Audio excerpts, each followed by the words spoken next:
Hello tout le monde, bienvenue dans cette nouvelle vidéo. Alors aujourd'hui on est mardi, je sais jamais quel jour on est. Aujourd'hui on est mardi, la semaine passée je n'ai rien filmé parce que je suis partie à Berlin. Je suis partie mercredi, je suis rentrée dans la nuit de dimanche à lundi et j'avais pas envie de vlogger là-bas. Donc si vous voulez voir un petit peu mon voyage à Berlin, vous pouvez aller voir ma story à la une sur Instagram. Mon compte c'est Fit by Chloé. Bref, aujourd'hui je commence un nouveau programme d'entraînement, enfin un nouveau programme. Disons que je reprends mon programme d'entraînement. J'ai fait 2 semaines de pause pour essayer de diminuer l'inflammation de mon bas du dos, donc pas de squat, pas de deadlift. Et honnêtement ça a marché. J'ai moins mal au dos, je sais que la douleur est toujours présente, mais au moins je pense que je vais pouvoir reprendre les squats et les deadlifts en très léger, sans douleur, parce qu'avant ces 2 semaines en fait mon bas du dos était inflammé et l'inflammation ne diminuait pas, et je faisais quand même des squats et des deadlifts en léger, mais ça maintenait l'inflammation, alors que là je pense que je vais pouvoir quand même faire des squats et des deadlifts sans douleur en espérant pouvoir augmenter les charges au fil des semaines, toujours sans douleur. Hier je suis aussi retournée chez ma physio, j'ai trouvé une physio qui est franchement incroyable, donc pour les Français c'est une kiné. Je suis allée une fois la semaine passée juste avant de partir à Berlin, je suis retournée hier et je retourne demain et jeudi, mais là je vous avoue qu'au niveau de cette blessure je commence à en avoir marre, J'étais tellement en train de progresser avec mes charges au niveau des squats et des deadlifts, et c'est vraiment un gros pas en arrière en fait. Je vais devoir recommencer quasiment de zéro et ça va me prendre des mois. Mais surtout je le vois un peu sur mon physique honnêtement. Là ça fait 2 mois que j'ai pas pu m'entraîner correctement. Donc ouais.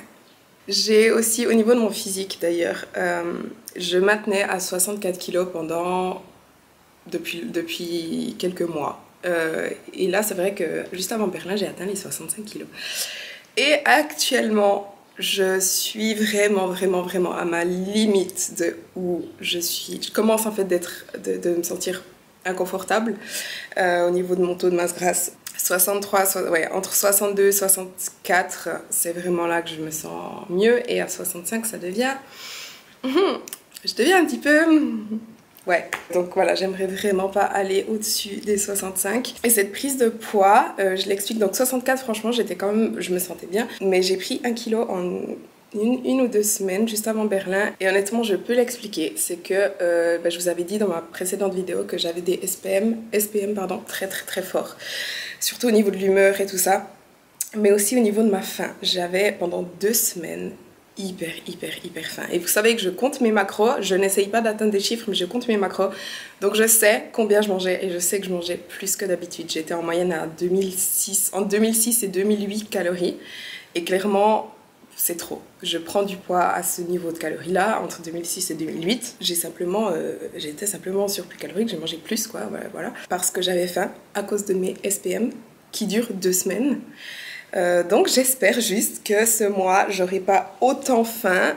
Si c'est le cas je vais quand même essayer de me limiter, parce que si je prends 1 kg par mois à cause de mes SPM ça va franchement pas le faire. Mais voilà, c'est simplement j'ai mangé plus, j'ai pris du poids, voilà, c'est logique, et c'est ma faute on va dire. Enfin je vais pas dire c'est la faute des SPM, non, c'est moi qui ai mangé plus, donc c'est juste une conséquence de ce que j'ai fait consciemment. Je le savais que je mangeais beaucoup, mais voilà. Bref, je vais aller m'entraîner.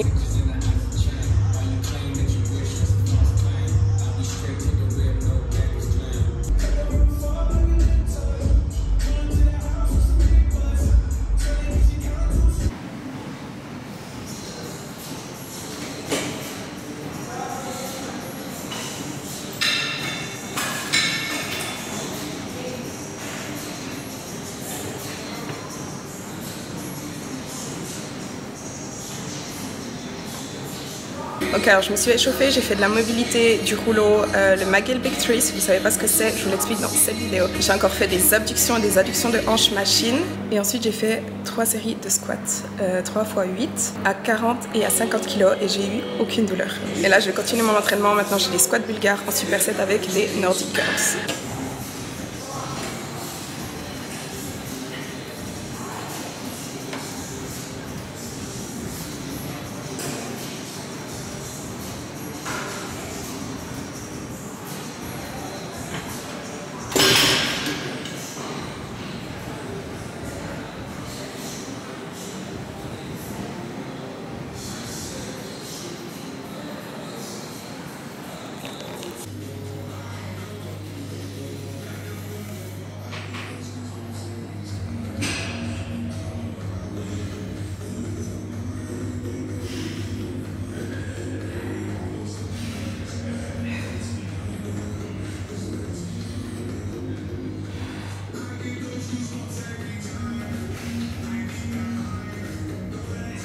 je déteste les nerfs du curls, mon Dieu.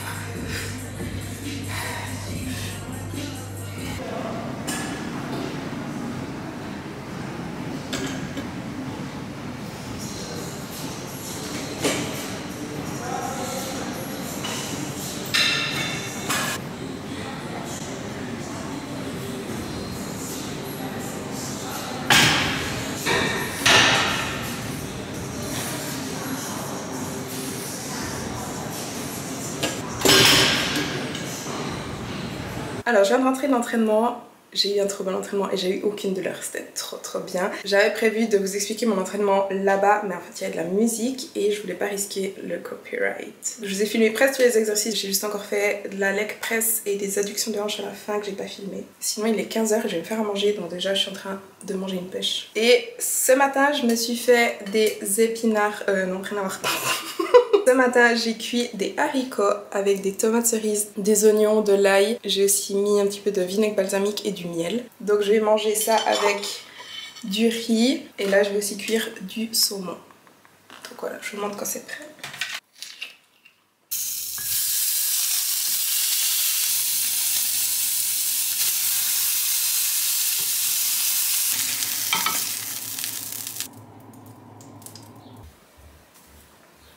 Alors voilà mon repas post-workout.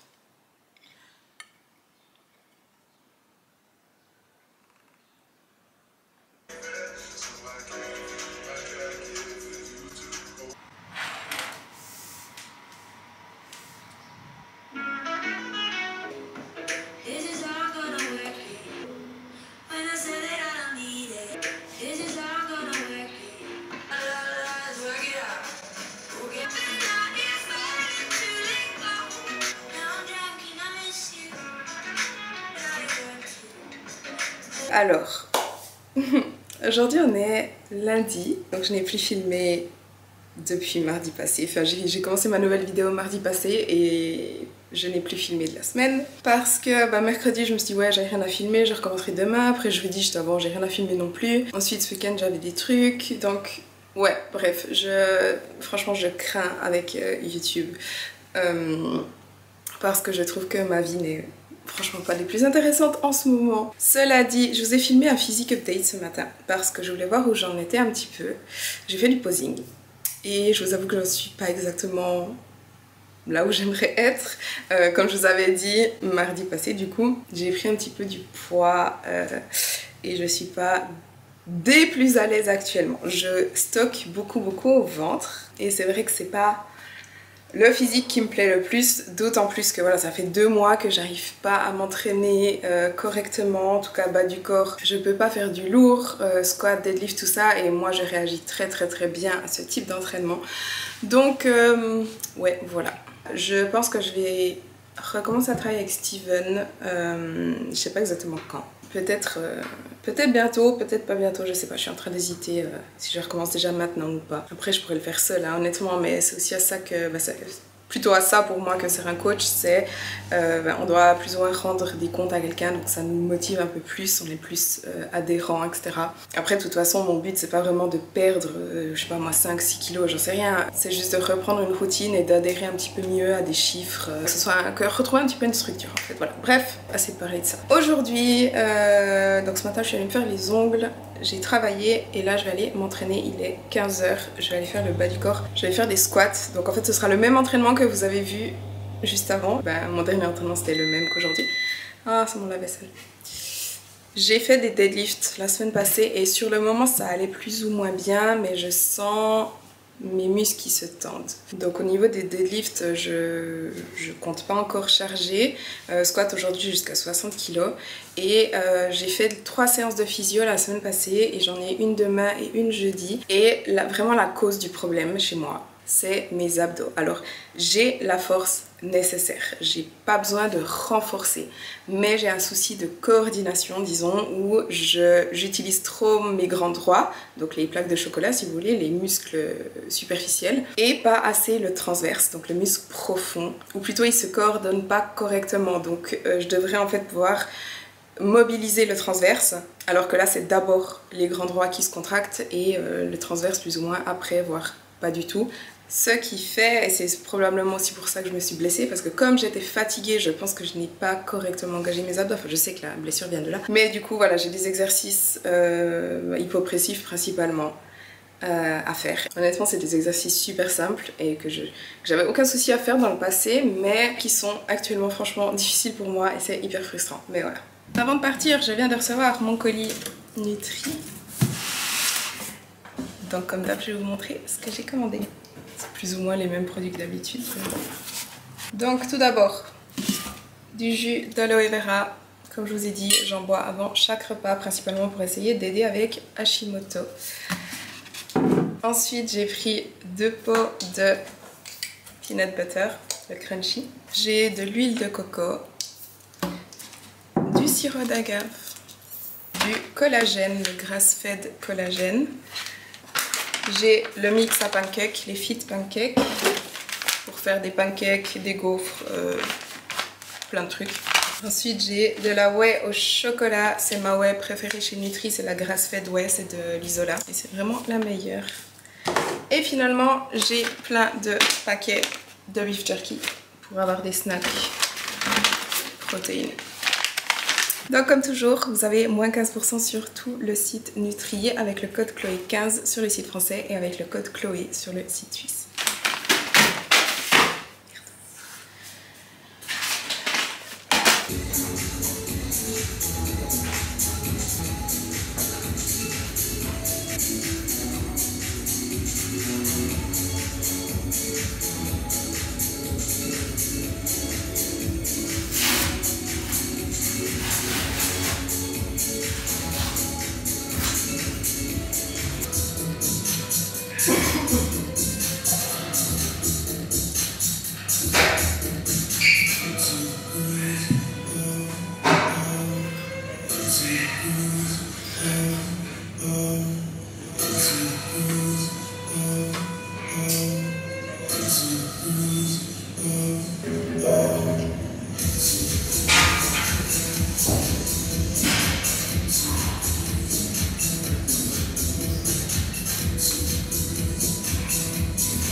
Alors aujourd'hui on est mercredi, hier je n'ai de nouveau rien filmé. Je suis juste allée m'entraîner, je suis allée faire les épaules. Non, c'est pas vrai, j'ai filmé mon entraînement donc je vais vous l'inclure maintenant en fait.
Mais là aujourd'hui, aujourd'hui je ne m'entraîne pas. Mais l'autre soir j'ai fait une impro totale, un cookie protéiné et franchement grosse réussite. Et là j'allais m'en faire un, du coup je me suis dit que j'allais vous filmer la recette et la partager avec vous. Donc honnêtement c'est super simple, il vous faut que 6 ingrédients et c'est prêt en 2 minutes, ça cuit en 30 secondes au micro-ondes et vous avez un cookie au chocolat trop bon, riche en protéines, sans gluten, vegan. Tout dépend de la protéine que vous utilisez. Donc pour les ingrédients, il vous faut de la whey ou enfin les protéines en poudre disons. Moi j'ai utilisé la grass-fed whey au chocolat de chez Nutri, donc c'est de l'isola. Honnêtement, quand vous cuisinez ce genre de trucs, donc des cookies, des gaufres, des pancakes, etc. En général, vous avez un meilleur résultat en utilisant des protéines vegan parce que vous avez un résultat un petit peu moins sec. La whey, parfois, ça peut donner des résultats un peu trop secs. Dans cette recette, perso, je trouve que ça va à condition de ne pas cuire trop longtemps le cookie. En fait, j'ai déjà fait 2 fois ce cookie. La première fois, je l'ai cuit juste 10 secondes de trop. Donc je l'ai cuit 1 minute alors que j'aurais dû le cuire 40 ou 50 secondes. Donc voilà, comme ça vous saurez. Mais bref. De la whey au chocolat, enfin vous pouvez utiliser la saveur que vous voulez, 25 g de whey. Avec ça, vous rajoutez un tout petit peu du mélange Fit Pancake. Ça va permettre au cookie de vraiment tenir. Donc 20 g de Fit Pancake du mix de chez Nutri. Si vraiment vous n'avez pas ce mix et que vous ne voulez pas en commander, vous pouvez utiliser de la farine d'amande. Je recommande plutôt de la farine d'amande parce qu'elle est très riche en protéines. Ou éventuellement une autre farine. Après, je n'ai pas essayé, donc voilà, à vous de voir avec les quantités, etc. J'ai rajouté juste 5 g de cacao en poudre pour avoir un goût un peu plus prononcé de chocolat. Et finalement, 10 g de beurre de cacahuète et 10 g de sirop d'agave. Donc on mélange le tout, on rajoute un petit peu d'eau. Et en fait, je vais le faire maintenant et vous montrer. Alors, je commence par mélanger le sirop d'agave et le beurre de cacahuète, donc 10 g de chaque. Le beurre de cacahuète, le crunchy de chez Nutri.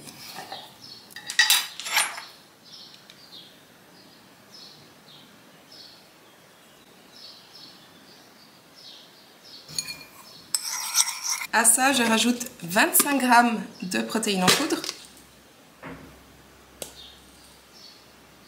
et 15 g du Fit Pancake. Et finalement 5 g de cacao. Et maintenant je vais juste rajouter un petit peu d'eau. Je ne sais pas exactement la quantité, donc je vais y aller un petit peu au fur et à mesure et voir. Ok, là on est pas mal, donc j'ai mis 40 ml d'eau. Il faut avoir une consistance, donc une pâte liquide mais quand même assez épaisse. Si vraiment vous avez quelque chose de trop liquide, vous pouvez juste rajouter un petit peu de mix à pancake. Et donc je vais simplement répartir ça dans une assiette.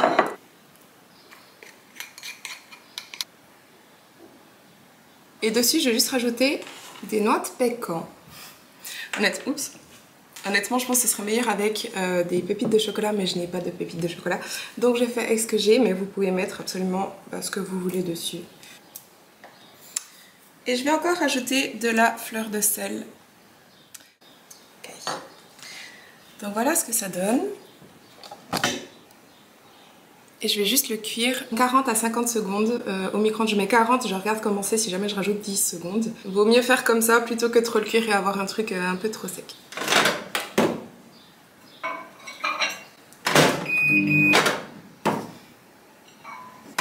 Et voilà.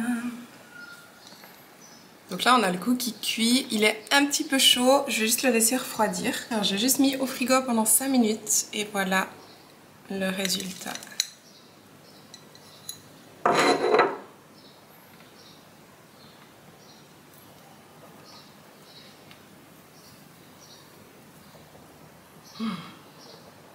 Je vous jure, c'est incroyable. Et en plus, c'est tellement facile à faire.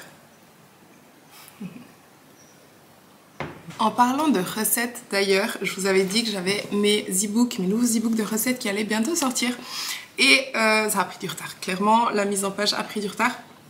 Je vous ai déjà dit dans mon dernier vlog, je crois. Mais là, l'e-book sucré est prêt et normalement, fin de cette semaine, l'e-book salé sera prêt aussi. Donc honnêtement, attendez-vous à une sortie des e-books la semaine prochaine, je pense. Donc 2 e-books de recettes sans gluten. Chaque e-book va contenir environ 60-65 recettes. Bref, pendant que le cookie est en train de refroidir, j'ai reçu donc un de Amazon et un de la Fnac. C'est des livres et je voulais juste vous parler un petit peu des lectures parce que je sais que ça vous intéresse. Donc je viens de terminer ce livre, c'est Nouvelle Terre de Eckhart Tolle. C'est l'auteur de Le pouvoir du moment présent et franchement ce livre, vraiment pépite. Et là je viens de commencer celui-ci. Ça fait un moment que je l'ai mais je ne l'avais pas encore commencé parce que j'avais d'autres livres à lire, mais j'ai commencé Le corps n'oublie rien de Bessel van der Kolk. C'est un livre sur les traumatismes et j'ai vraiment entendu que du bien de ce livre. Enfin, il est franchement gros. Mais ouais, je viens de l'attaquer, donc voilà, je peux encore rien vous dire dessus, mais j'ai vraiment entendu que du bien sur ce livre. Et là, ben voilà, j'ai passé une petite commande, donc je vais vous montrer. Je ne me souviens plus du tout de ce que j'ai commandé. Voilà. Celui-là aussi, je l'ai entendu. C'est une psy sur Instagram que je suis qui en parlait en disant que ce livre était absolument génial. Donc voilà, il s'appelle Tu devrais peut-être en parler à quelqu'un. Et là, j'en ai encore 3, je crois. Alors.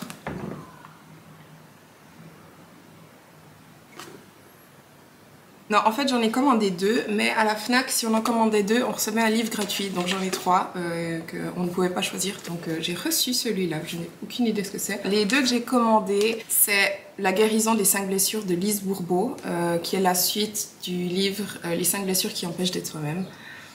Je pense qu'il y a de meilleurs livres sur le sujet, notamment un que j'ai lu il n'y a pas longtemps. Attendez, je ne sais plus le nom. Oui, le livre The Origins of You de Vienna Pharaon. Il est absolument incroyable, celui-là aussi, je le recommande vraiment, vraiment. Et finalement, sur recommandation de vous, sur Instagram, j'ai commandé Soufi, mon amour de Elif Shafak.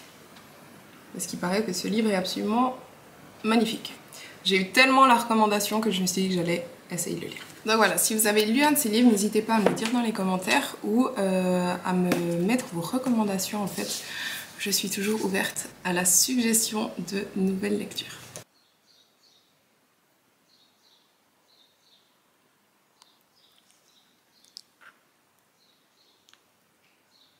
Alors aujourd'hui on est jeudi, il est 13 h et je viens d'arriver à la salle, je vais aller m'entraîner.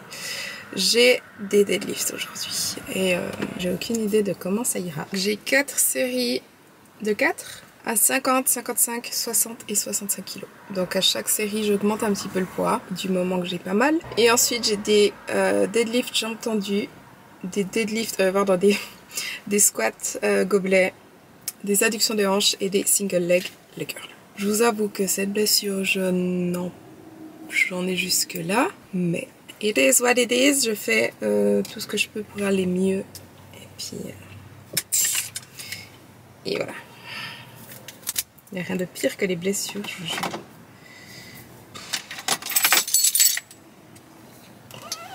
Alors pour cet entraînement, j'ai décidé de faire un voice-over parce que je vous ai filmé tout mon échauffement.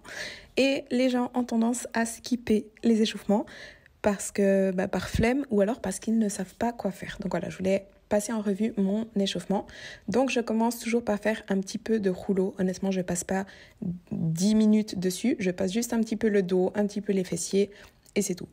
Et ensuite, je fais beaucoup de mobilité. Je fais principalement, en fait j'ai rien qui est vraiment fixe, je fais ce que je ressens sur le moment qui est nécessaire de faire. Alors en général je fais toujours de l'ouverture de hanche en me mettant en deep squat et en faisant un petit peu des mouvements, voilà, comme je vous dis, vraiment ce qui me fait du bien sur le moment.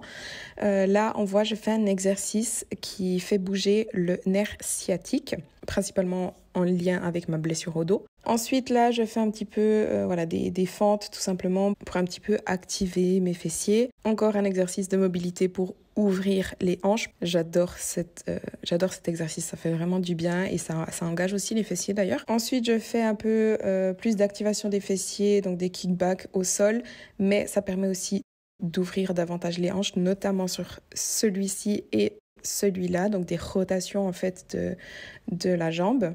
Là encore, j'y passe pas 10 minutes, je fais vraiment 5 à 10 répétitions de chaque exercice, tout simplement, ça prend à peine 30 secondes. L'échauffement entier paraît long parce que vous voyez tous les exercices, mais honnêtement, j'y passe entre 15 et 20 minutes maximum, tout compris. Maintenant, ce sur quoi je mets vraiment l'accent lors de mes échauffements, c'est l'activation des abdos, ou plutôt l'activation du transverse, puisque voilà, comme je vous ai dit, j'ai tendance à utiliser plutôt mes grands droits, donc les muscles superficiels et pas assez les muscles profonds. Donc j'essaye vraiment d'activer en fait ces muscles profonds lors de mon échauffement. Comme ce jour-là, je faisais des deadlifts, j'ai aussi fait quelques tractions juste pour engager un petit peu les dorsaux, puisque lorsqu'on fait des deadlifts, il faut aussi engager les dorsaux. Et après avoir fait beaucoup d'exercices au poids du corps et de mobilité, je fais encore quelques exercices avec une barre vide. Donc quelques mouvements pour la mobilité d'épaule et puis à nouveau un petit peu des squats, encore ouvrir les hanches, me mettre que je sois à l'aise en fait lorsque je suis en bas d'un squat. Donc des back squats, des front squats, etc. Encore une fois, c'est vraiment comme je le sens sur le moment. Là, on me voit encore faire quelques deadlifts roumains. Et une fois que je me sens prête, que je me sens échauffée, que j'ai l'impression de ne plus avoir de limitation au niveau des mouvements, de pouvoir être capable de faire les positions en full amplitude, en amplitude complète, je commence alors mon exercice. Donc comme je vous ai dit, je faisais des deadlifts ce jour-là, 4 séries de 4 répétitions et en augmentant le poids à chaque fois. Donc j'ai commencé à 50 kg. Si vous ne savez pas comment faire un deadlift correctement, j'ai une vidéo sur la technique des deadlifts. Je vais vous la mettre en haut à droite sur l'écran. Ensuite, j'ai augmenté de 5 kg. Là, on me voit faire mes deadlifts à 55 kg. Ça allait plutôt bien. Et ensuite, j'ai mis 60. Et à 60, je sentais légèrement mon dos, mais ça allait encore. Donc voilà, j'ai fait quand même ma série à 60 et j'ai quand même mis 65 kg pour faire ma dernière série. Sur le moment, j'ai quand même les muscles qui se tendaient un petit peu à partir de 60 kg, mais la douleur n'était pas très forte et je sentais que ça allait quand même pour faire mes séries. Donc voilà, je suis quand même allée au bout. J'essaye de ne vraiment pas aller trop vite, de bien faire attention à engager correctement mes abdos et à respirer correctement. Après mes deadlifts, je suis passée au deadlift jambes tendues. Je ne mettais vraiment pas lourd pour ne pas avoir mal au dos justement. Et il y a une chose dont je voulais parler, puisqu'on le voit sur la vidéo, c'est de cellulite. J'ai effectivement de la cellulite. On me pose toujours la question comment tu fais pour ne pas en avoir, etc. Alors sachez que j'en ai toujours eu un petit peu, mais c'est vrai qu'en ce moment j'en ai bien plus. Tout d'abord parce que, voilà, comme je vous ai dit, j'ai pris du poids. Donc quand on a plus de gras, on a généralement plus de cellulite, mais aussi je pense que c'est vraiment hormonal. Mais là où je veux en venir, c'est que honnêtement, ce n'est pas grave. Du moment que vous avez une bonne hygiène de vie, il n'y a pas grand chose de plus à faire. Enfin bref, ensuite j'ai fait des squats gobelets, des adductions de hanches à la machine et j'ai terminé avec une sorte de deadlift roumain sur une hack squat. Ce n'était pas dans mon programme, mais j'avais envie d'essayer et honnêtement le ressenti était incroyable. Je n'avais absolument aucune douleur. Donc je pense que je vais beaucoup plus utiliser cette machine par rapport à mon dos. Ça m'aide vraiment. Si vous avez des questions, n'hésitez pas à me les mettre dans les commentaires. J'avais rendez-vous chez ma physio, là je viens de rentrer, elle est trop bien, je suis trop contente. Et là je viens de me faire à manger. J'avais tellement envie d'une salade César, donc je me suis fait une grosse salade César. Donc j'ai de la salade iceberg, des tomates cerises, du poulet, des œufs durs, du parmesan, des lardons de poulet et de la sauce César, sauce blanche. Donc voilà, je vais aller manger ça sur mon balcon.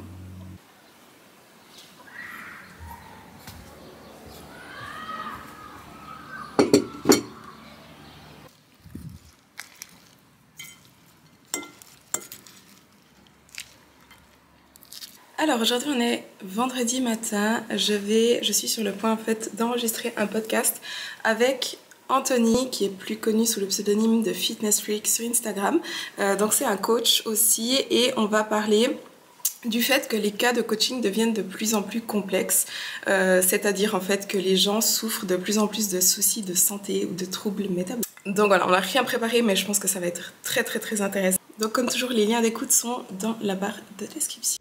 Donc voilà à quoi ça ressemble quand j'enregistre un podcast. Donc j'ai le micro l'ordi, Anthony, une caméra, l'autre caméra, ma ring light. Coucou. Ah, attends, je t'entends pas bien. Réessaye. Non. Petit problème technique. Bon, du coup, je n'ai rien préparé hein, pour le podcast. T'inquiète pas, ça va se faire. Easy, le sujet est easy. De toute façon, c'est juste une simple discussion qu'on va avoir tous les deux en fait. Bah oui. Certaines personnes ne remarquent même pas en fait qu'elles ont certains de ces symptômes. Par exemple, une fatigue constante. En fait, les gens, c'est devenu leur état normal au point où ils se rendent pas compte. C'est devenu une normalité, ouais. C'est ça. Hein. Ouais. En fait, ce qu'il faut comprendre, c'est que l'organisme, en fait, on peut le voir un peu comme une sorte de triangle, un peu, où tu mets en haut le psychologique, le physique et le physiologique. Exact. Et c'est ça, plus ça, plus ça, plus ça, qui vont faire que une pathologie, c'est toujours une équation avec un résultat. Donc le résultat, c'est la pathologie, qui va être plus ou moins influencé par différents facteurs. Okay. Et donc, dans le cadre, par exemple, de la problématique digestive, en général, on retrouve fatigue, stress, etc., plus, très souvent, troubles du comportement alimentaire, puisqu'on sait que, encore une fois, le microbiote est extrêmement influencé par la quantité et par la qualité de l'alimentation que vous allez avoir, plus l'hormonal, plus le système hormonal, plus le système nerveux qui est très important, etc., Et à long terme, ça peut nous amener des problématiques digestives, comme le syndrome de la teste irritable, des SIBO, des SIFO, etc. Et ces problématiques digestives-là vont venir du coup accentuer les problématiques de fatigue que la personne ressent. Et c'est le cercle sans fin, c'est le serpent qui se mord la queue. Et en fait, tout est lié. Et c'est pour ça qu'en fait, c'est ce que tu disais au début, c'est qu'aujourd'hui, on rencontre des cas qui sont de plus en plus complexes par ça, puisqu'une problématique va en amener une autre, qui va en amener une autre, qui va en amener une autre. Mais sauf que la problématique de faim va accentuer l'une des problématiques, qui va réaccentuer l'autre problématique. Et à la fin, c'est le sac de nœuds, quoi. Enfin, je suis un petit peu de l'avis que le stress est à la base de toute maladie. C'est vraiment... Alors, quand on dit stress, il faut comprendre qu'il y a vraiment différentes sortes de stress. Voilà. Il peut y avoir donc le stress physique, physiologique. Donc, par exemple, physiologique, c'est ne pas manger assez, faire énormément de cardio, etc. Ça, c'est vraiment un gros stress pour le corps. Ça peut être psychologique, émotionnel, environnemental, social, etc. Donc, ça, c'est toutes des sortes de stress. Et on entend souvent, enfin, moi, j'entends souvent en coaching, chaque semaine, quand on fait un bilan, je pose la question au client, quel est ton niveau de stress? Et très souvent, j'ai des gens qui me disent, ah, je ne suis pas stressée.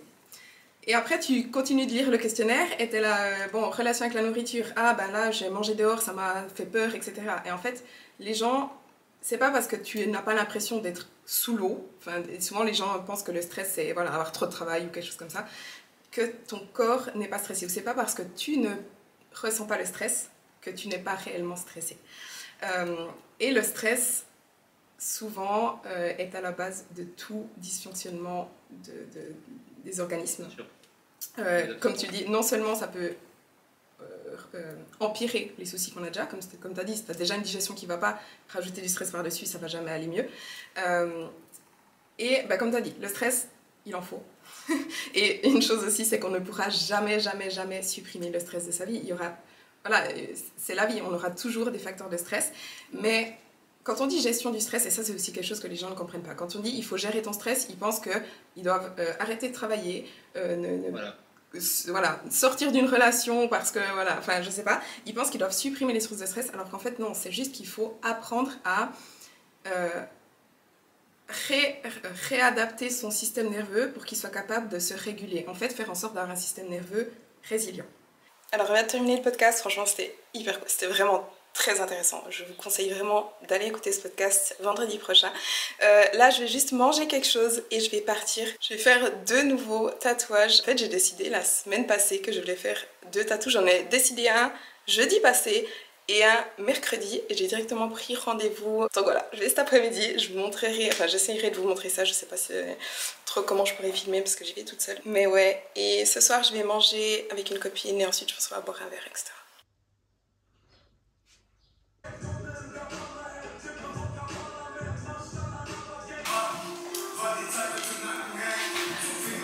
Such a beautiful language. Is the other one here or that is? Perhaps. Yes, of course, I know. Late with this friend. First I saw you, I thought you were Latino or something. And then I clicked in a video, you speak French. I'm removing one tattoo. Which one? Ah, okay. Oh. I never liked it. Yeah, I like it.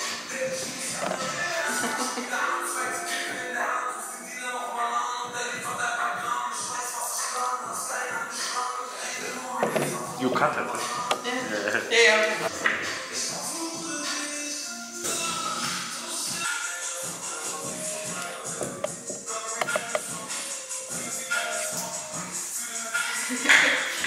I'm just wondering, what would you say about setting it a little bit higher, like on the... Wait, I will take a photo. Yeah. You should see this because this is the... Okay, move it along. So.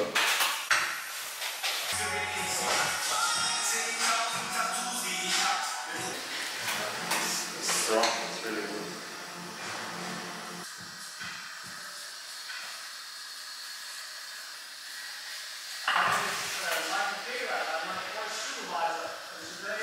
Only people understand who's doing it or like... Okay. Okay. I want to see.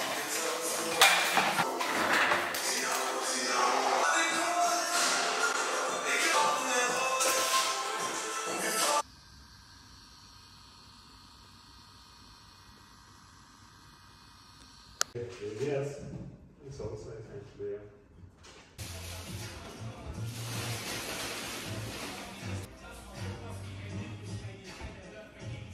Alors je filme avec mon téléphone parce que ma caméra n'a plus de batterie, vu que je l'ai laissé tourner.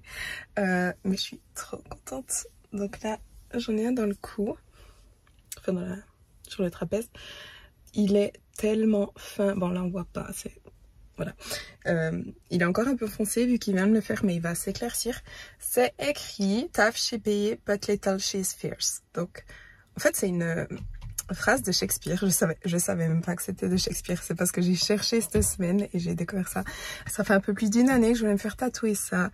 Et ça signifie, disons que le fond du fond, c'est il faut pas juger les gens selon leurs apparences ou de quoi ils ont l'air. Et en gros, par rapport à moi, c'est un petit peu genre, malgré le fait qu'elle a l'air gentille et tout ça et petite, il faut pas la sous-estimer si on veut. Parce que j'ai été tellement sous-estimée dans ma vie et ça signifie un petit peu ça. Bref, et celui-là aussi il est tellement fin, il est trop bien fait.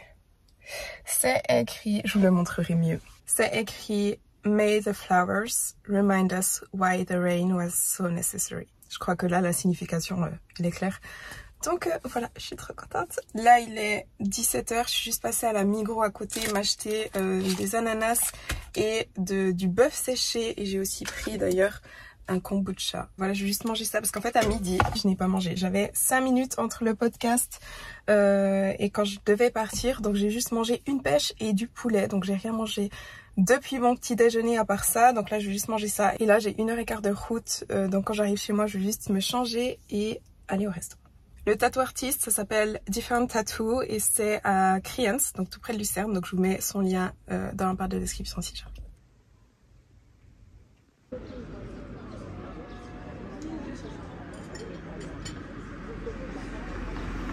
Alors aujourd'hui on est samedi, je ne vais pas filmer aujourd'hui, enfin ce week-end, mais je voulais juste du coup terminer la vidéo ici parce que j'avais oublié de vous faire un outro. Donc j'espère que cette vidéo vous a plu, si c'est le cas n'oubliez pas de liker la vidéo et de vous abonner à ma chaîne si ce n'est pas encore fait. Et on se voit dans la prochaine vidéo.